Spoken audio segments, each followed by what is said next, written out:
এটা 3 রাস্তার মুখ, সোজা আমি সোজা দিয়ে যাব। এটা এক হিসাবে বাইপাস মোড়ই বলে। এটা হচ্ছে পুরানো বাস স্ট্যান্ড দিয়ে যাব। এখান দিয়ে মঠবাড়িয়া পাথরঘাটা যাওয়া যায়। পিরোজপুর দিয়ে পাথরঘাটা হলো প্রায় 70 কিলোর মতো। তো আমাদের তো এখন পাথরঘাটা কোনো কাজ নেই, উত্তর তারাবুনিয়া যাব। এখান থেকে 10 মিনিটের মতো লাগবে ফেরিঘাট যেতে। পিরোজপুর পুরান বাস স্ট্যান্ড দিয়ে ভিতরের রাস্তা অনেক সুন্দর রাস্তা, গোলা ভরা ধান, সবুজ গাছ, দুপাশে গাছে গাছে অরণ্য।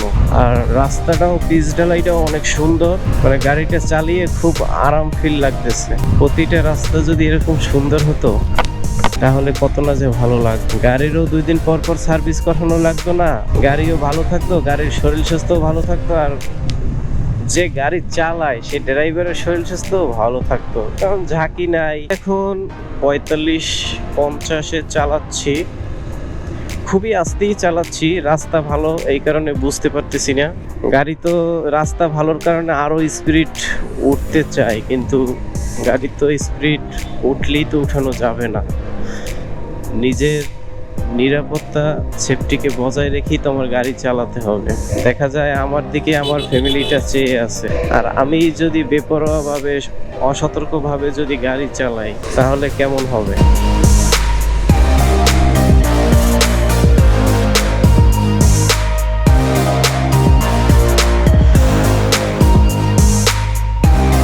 ফেরিঘাট যেয়ে আমার কথা হবে, সবাই সাথে থাকুন, দেখতে থাকুন। চরখালি ফেরিঘাটটা অনেক জমজমাট। ফেরির জন্য তো অপেক্ষা করতেই হবে। ফেরির জন্য অপেক্ষা করতে করতে 5 মিনিট সময় লাগলো ফেরিটা আসতে। ওই যে ফেরিটা আসতেছে, ফেরিটা আসবে, ফেরিতে উঠবো। ও রোদের যে কষ্ট। থাকি, সবাই সাথে থাকেন, দেখতে থাকেন, এবং আমার চ্যানেলটিকে সাবস্ক্রাইব করে অবশ্যই আপনারা পাশে থাকবেন। এই লাইনে দিয়ে মোটরসাইকেলের জনসংখ্যা বেশ। ও মাই গড। বাস হয়েছে 3টা, ট্রাক হয়েছে 1টা, কিন্তু সবই হয়েছে মোটরসাইকেল। ও মাই গড।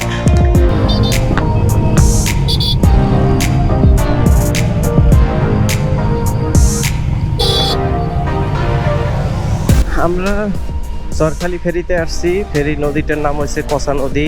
সরি, ডান পাশে হলো মঠবাড়িয়া আর বাম পাশে হলো যে ভান্ডারিয়া। তো আমাদের তো এখন মঠবাড়িয়া কোনো কাজ নেই, আমরা এখন ভান্ডারিয়ার দিকে যাচ্ছি। তো মঠবাড়িয়াও যাব, মঠবাড়িয়াও দিয়ে চরখালি অনেক সুন্দর একটা স্পট আছে দেখার মতো, ওখানেও আপনাদেরকে ঘুরিয়ে দেখিয়ে আনবো। ভান্ডারিয়া, মঠবাড়িয়া, পাথরঘাটা আমি আগেও আসছি, কিন্তু তখন আমার ক্যামেরা ছিল না। তো এখন তো ক্যামেরা হয়েছে, এখন আবার আপনাদের মাঝে ভিডিও করে দেখানোর জন্যই আর কি যাব। আসলে যে সময় যে জিনিসটা না থাকে ওই সময় অন্য জিনিসের চাহিদাটা একটু বেশিই থাকে। এখন আবার ক্যামেরা হয়েছে, এখন আবার দেখা যায় অন্য কাজে ব্যস্ততার কারণে অন্য দিকে সময় দিতে পারছি না।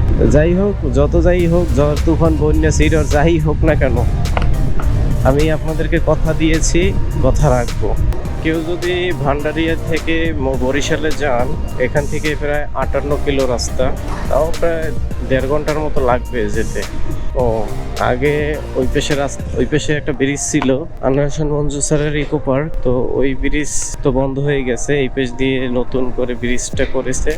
চোখে ঘুম রেখে কখনোই গাড়ি চালাবেন না, এটা তো সবাই, আমি সবাই জানি। কিন্তু কথাটা বলার মানেটা হলো এই, আমার চোখে এখন খুব ঘুম পাচ্ছে। মাথার উপরে যে পরিমাণে রোদ্রের তাপে, আর সেই সকাল হতে গাড়ি চালাচ্ছি এতে খুব ক্লান্ত হয়ে গেছে শরীর, তার জন্য ঘুম পাচ্ছে। আর এখান দিয়ে সোজা হয়েছে রাজাপুর দিয়ে ডাইনে জালকাঠি বরিশাল, সে তো বললামই। আর এখান থেকে রাজাপুর হয়েছে আপনার প্রায় 12 কিলোর মতো। তো আমরা বামে যাব। এটা হলো উত্তর শিয়ালকাঠি। আমি বলছিলাম দুই পাশে 2টা রাস্তা আছে, তাই এদিকে সোজা রাস্তা দিয়ে নইকাঠি হয়ে বের হয়, আর এদিকের যে রাস্তা এই যে একটা দিয়ে চৌরাস্তা দিয়ে বের হয়। তো আমি এখন রাস্তার দিকে যাব না, আমি এই নৈকাঠির এই রাস্তা দিয়ে সামনে যাব। এখান থেকে আর 3-4 মিনিট 5 মিনিট চালালেই উত্তর তারাবুনিয়ার রাস্তা, 2 মিনিট চালালেই বামের রাস্তা। তা বামের রাস্তায় ঢুকে আরো 2 মিনিট চালাতে হবে। তো উত্তর তারাবুনিয়ার কাজ শেষ করে যদি সময় হয় দেখি আজকে নৈকাঠি দিয়ে না চৌরাস্তা দিয়ে আপনাদেরকে চৌরাস্তা দিয়ে যাওয়ার রাস্তাটা তুলে ধরার চেষ্টা করব। দেখি, কাজের উপর সবকিছু ডিপেন্ড করে। এই হলো সেই উত্তর তারাবুনিয়া বাজার। তো আমি এখন বাম দিকে যাব। আগে তো আমি অতীত দিয়ে আজকে তো অনেক দূর ঘুরেই আসলাম। তো এখানে কাজ শেষ করে দেখি আপনাদেরকে। কাজ শেষ করতে করতে অনেক রাত হয়ে গেল, তো রাতের ভিডিও ভালো হবে না, অতএব আপনাদেরকে ভান্ডারিয়া থেকে চৌরাস্তা রাস্তার ভিডিও দেখাতে পারলাম না, দুইসের কথা বলতে পারলাম না।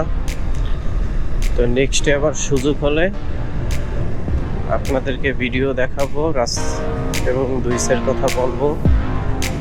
তো আজকের মতো এখানেই রাখলাম, সমাপ্ত।